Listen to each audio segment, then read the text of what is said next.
खुदाम यसु मसीह के नाम में आपकी सलामती हो। क्या गैर ज़ुबानें बोलने वाला शख्स ही रूहानी होता है?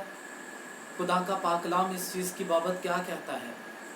सबसे पहले तो हमें समझने की और सीखने की ज़रूरत है कि रूहानी आदमी कौन होता है। बाइबल मुक़द्दस के अंदर नबियों को रूहानी कहा गया है।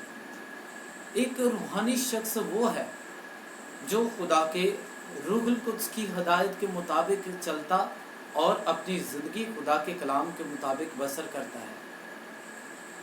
वो शख्स रूहानी है जो खुदा के रूह की मर्जी को जानते हुए अपनी ज़िंदगी के फैसले लेता है।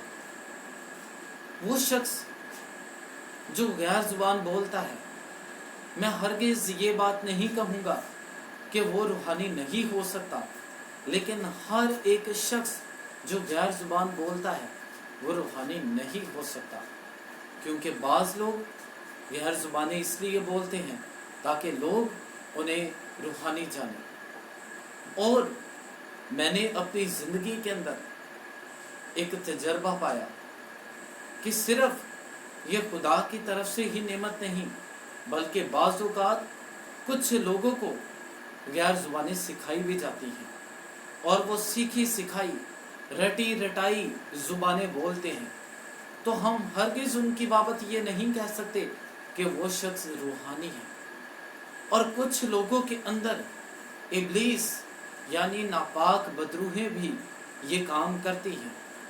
मेरी खिदमत के अंदर ऐसा तजर्बा हुआ कि मैंने देखा कि एक शख्स बड़ी बुलंद आवाज़ के साथ गैर ज़ुबान में दुआ कर रहा है, लेकिन खुदाम के रूहुल कुद्स ने मेरी रहनुमाई की कि मैं जानूं और समझूं कि वो कौन है।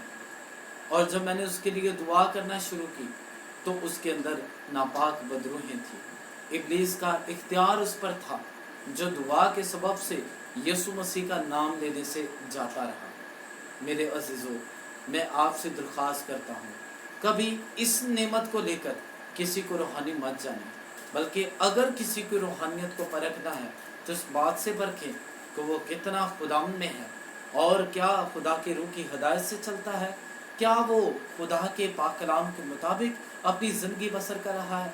अगर वो खुदा के कलाम के मुताबिक अपनी ज़िंदगी बसर कर रहा है और खुदा का खौफ उसकी ज़िंदगी में है, खुदा के रूह की हदायत से चलने वाला शख्स है, तो यकीनन वो शख्स रूहानी है, चाहे वो ज़ुबान बोलता है या नहीं। खुदावंद आपको इस कलाम के वसीले बरकत दे। आमीन।